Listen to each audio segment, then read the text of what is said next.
Meyer, who is one of the coaches at the Merritt rowing club, has been taking us out to do water testing and now to take a look at with the underwater vehicle. It's been very kind to provide that and to be involved in that research. Oh wow, look at that. Okay. What So are we this seeing? is so we're this is in the Glen Echo arm of the lake, so kind of near Fairyland, between Fairyland and Snow Park, and this is the line up to a buoy.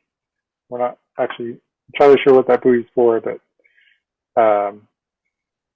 I decided to follow this line down, which I was actually amazed I could do. So this is we're going about, it was about 3.5 meters deep, which is actually surprisingly deep. I didn't think the Glen Echo arm was that deep. Some of the later when we dived into the near the center of the lake, it was actually shallower by a meter. So you can see there's definitely some stuff growing on the rope lead itself. You'll see like there's a lot of debris in the water, marine snow, which is probably a whole bunch of living and dead things in the water. Katie could maybe speak better to that.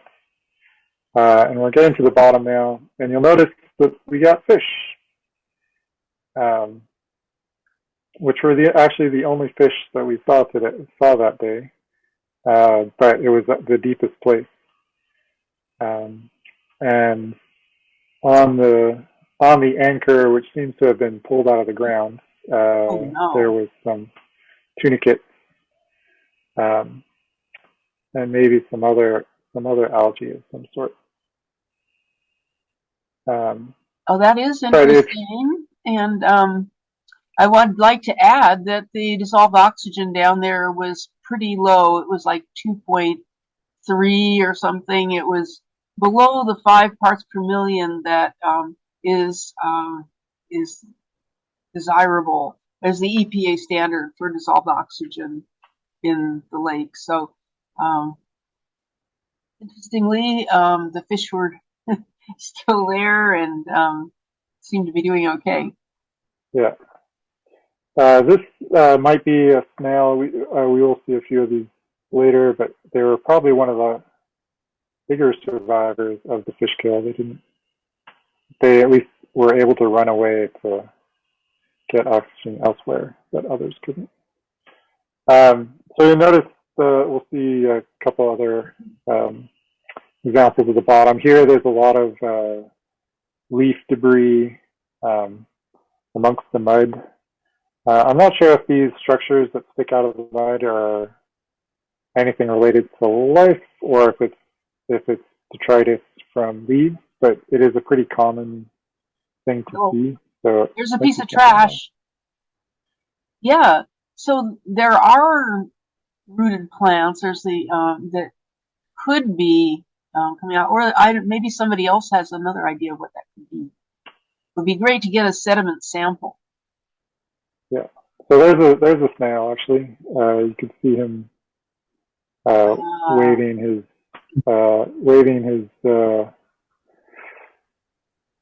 when was this video taken? Just last Sunday. So is that a eastern mud snail, you think? Yeah. Yeah, they have been very successful after the fish kill, immediately after, and all through the year. They've been very numerous. Lots of eggs. Yeah, on the day of in the days after the fish kill, they were kind of all along the shore by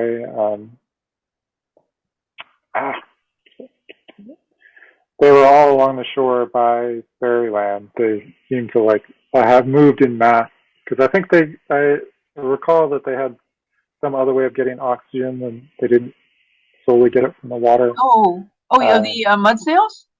Yeah, Yeah, they're able to breathe air basically. Also, yeah. So I think they moved to one side of the lake where were better protected. other very interesting thing that I just recently learned about them is that they can be very long-lived. They can live 5 or 6 years, and they can go down in the mud and bury themselves. So, many of these species that live in Lake Merritt are adapted to an estuarine habitat, and they can survive periods of low oxygen one way or another. So, but then Katie, it's not so much. Katie, are Yeah, the somebody else. Katie, are the mud snails and other organisms leaving trails or Yes. other perturbations in the ground in the seafloor? Yes. You In are fact, I was just going to talk very about that. perceptive. Absolutely. Yes.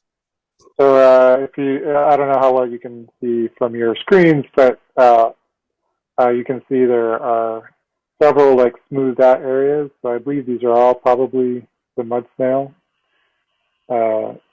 leaving tracks as they're going from one place to another. This is also in the Glen Echo, a little closer to the middle. There's a little bit of algae around. This is at a similar depth, pretty deep, but it felt like there was less debris. So maybe it's a little further away from the Glen Echo Creek mouth. But it's riven with these tracks. They're kind of like everywhere. The other thing I don't know is if there's a lot of holes here. Those could be clams buried underneath the mud. I don't have any. That would be another thing we could try to get a sample of. I don't know. So I feel like we don't really see a ton of trash in these deeper areas, but we will see some trash in a second. Katie, I noticed it's getting close to the 8 o'clock hour now. Do you want to pause? Yes. Thank you. Oh wow, this is so fascinating. Imagine 69 people glued to the picture of mud on the bottom of Lake Merritt. This is great. That shows a very similar scene down there. And I believe when we were there, we pulled up in the motors of the Trident. There was a glob of mud right down there. Do you remember that? I don't really. I don't. Yeah, I don't. I'm afraid. Okay, I have a picture of it, and yeah. Yeah. I would question whether it's actually. We don't. There's definitely signs that snails are there. There could be things There's probably things lurking underneath the mud. Mm-hmm. I think I was talking to Kitty about this. It would be cool if we could have put some sort of structures down there that we could see if things would grow on, rather than. So you'll see this part of the water, it suddenly started to turn brown on the surface of the mud. So some sort of growth there. I don't know what it was. And then we start to see some algae come in. So it might just be that we're getting to a shallower point here. So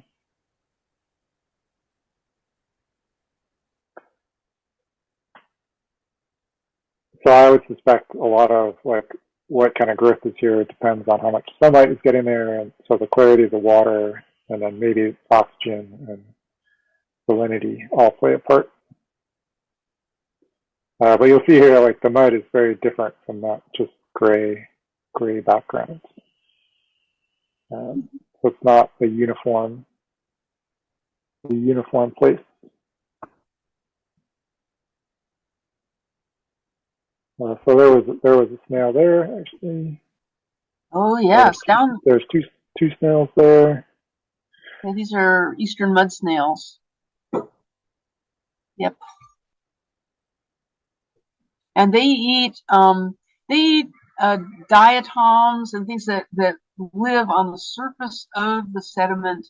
Also will eat worms, and they can also hunker down in burrows. So they're very adaptive, versatile organisms, which is probably why they have been able to invade from the East Coast and push out the native snail, the California horned snail, that used to be most common in Lake Merritt, but is not there now. Probably Yeah. replace that. So now we'll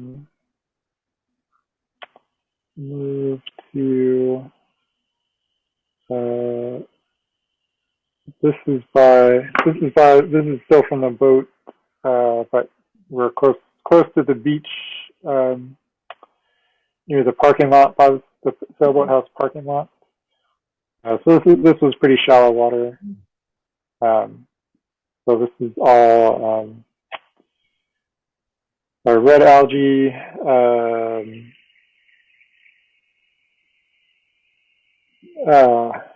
I want to say fireweed, but I can't. I don't think that's right. It would be really interesting to have a survey of the plankton of Lake Merritt. So at that location, when we were there, the water was actually 2.5 meters. Where that looks like a dead fish, doesn't it? Maybe not. Okay. Kind of does, but I think it's a leaf actually. Oh, okay. Yep. Yeah, things can be deceptive there.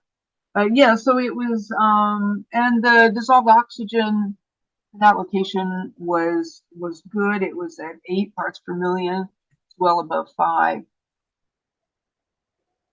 It was interesting that the water clarity felt like it changed from place to place. So like the middle of the lake, the water felt like a bit clearer, whereas here it's pretty murky. Another thing that you can tell with the with the ROV, and this is something I've noticed with students, is it's they drive it into the bottom, and you can kind of see how much whether it sends up a big cloud of sediment from or of mud from the top. So I'm not sure that we're seeing fresh duck poop there. To somebody's question earlier on, as if there was, it was just a little bit of water and then a lot of duck poop. If there's duck poop there, it's being converted into algal mats. Right. Or eaten by all the plankton, whatever. It's feeding all the nutrients for all the things in the water. So in this mud, you can sort of tell there are snail tracks there as well. You often see them sort of hanging out on top of weeds like this, algae like this. There is something in the nodules here, but it's hard to tell what they are. Yeah, it would be fun to actually try to get some sampling on the next for the next bio boots, if we could somehow get a chunk of bottom to look at. Yeah. I'm gonna try to look at trying to do that at the end of April. So we have some great questions here. Do you have to clean the ROV after you use it to minimize spreading anything in other areas that you use it in? Very good question, Anthony. That's a good question. I mean, the main reason to clean it is because if I didn't, it would everything would rust and it would be an unusable hunk of metal. I've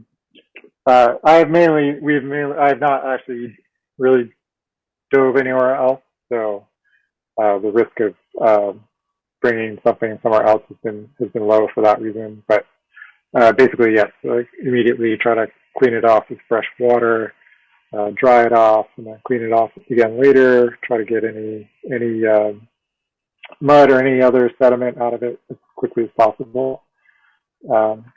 It does tend up, so it can the motors can jam up.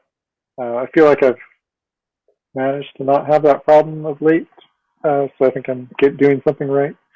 But it's been a little bit challenging. I'm actually really surprised we've managed to have this river running for so long. I kind of thought it would be dead by now, but we've managed to keep it going. Well engineered, really. Yeah. We've been so lucky. We do have, we have one in reserve, and we really want to train more people on how to use it. And just waiting for that opportunity to come together. So we have another interesting question. We have one from Susan Porter, and we have one from Kathy. Which I'm going to start with Kathy's because I think she asks us what dictates when they turn those two fountains on and off. I think I can speak to that. So there used to be two aeration fountains in the lake, one at Grand and Harrison, and the other one at the Columns colonnade. But they have not been running for quite a while.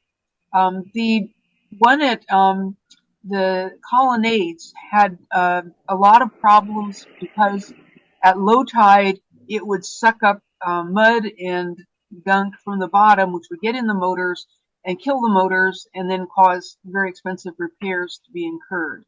So that one has not been active for quite a while.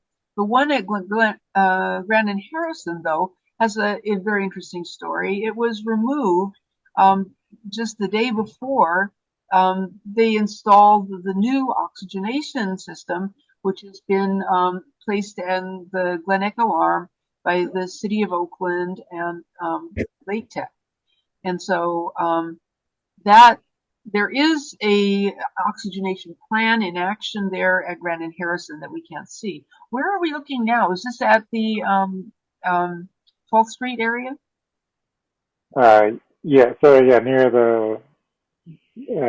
the pedestrian bridge. Yeah. So you'll see we're in shallow water, and there's definitely some trash. Definitely some bagged trash, and I'm struck by how it doesn't look quite as rich as the one that was taken earlier by the students in 2014. But that one was taken in May, and this one has been taken in February after a bunch of rain. So seeking a fair comparison of anything in Lake Merritt is just like very difficult. And then we have a question from Susan Porter, which I think is an interesting one. What % of the lake is a dead zone based on WGH? And help me out, Susan. Are you there? Can you help me out with the WGH? What are you referring to? Anybody else? I might just not be thinking clearly at this moment. Some WGH. Help us out. Well, I will get back to Susan and find out what she means. But are you there, Susan? Oh, the message coming. Yes, I am here. Thank you, Susan. Thank you for unmuting. And yeah. So, sorry. What is your question exactly? Well, what % of the bottom is a dead zone in the lake? Well, that's a good question. I think we have to parse it a little bit. What do we mean by a dead zone? Nothing alive. Well, but in every photo, we've seen something alive. Your photos are almost all in shallow areas. No, they're not. No, they're not. No, they're not. But you have one that goes down deep, and it's encouraging. I mean, it's you see snails down there and so on. But you only have maybe 5% of the entire lake covered. Oh, we're not. What you need to do is put some removable bottom reefs down there that you pull up, every week or two and see what's growing. Put them back, in the same areas. Get about 24 of those. And take the ROV and put it over near the oxygen device and see if we were at the oxygen device. We went to the oxygen device, and we saw that's where one of the places is where we saw the fish. The other one we saw only decaying leaves. So again, there's trash. So really, getting my whole comment is that to find a fair comparison for anything is very difficult in the lake, and to make a statement about percentage that is a dead zone, I think we're just not anywhere near there.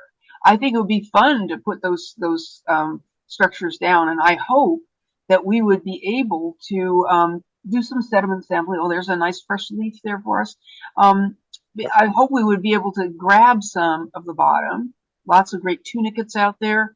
But we have temporal change, we have spatial change, we have a ton of things that can impact anything. So I don't think we're at a point where we can discuss anything being a dead zone, because things can be down in the sediment that are waiting out a temporarily not opportune moment. And we haven't been everywhere. So how could we make such a calculation?